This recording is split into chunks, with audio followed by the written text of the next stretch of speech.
USCIS address update. Indian immigrants risk denial if missed. I changed my address with USPS, but USCIS denied my OPT. That's what one Indian F1 student posted after missing a critical immigration notice. If you recently moved, this video is your warning. Updating USPS is not enough. USCIS will not forward your mail. What's going on? Many Indians in the US assume that changing their address at the post office is enough. But USCIS does not honor USPS forwarding. Your green card, H-1B RFE, or EAD card may go undelivered, even if you have a USPS redirect in place. USCIS, you must inform us directly. USPS changes do not count. Why it matters for Indians?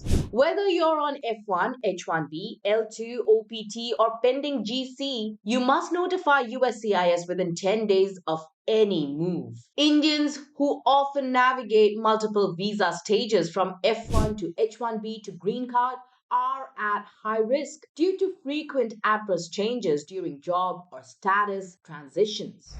Failing to update can result in denied cases, missed RFEs, delayed approvals, even initiation of deportation proceedings might be an overstatement for missing an address update unless other factors like unlawful presence apply. How to do it right? Step 1.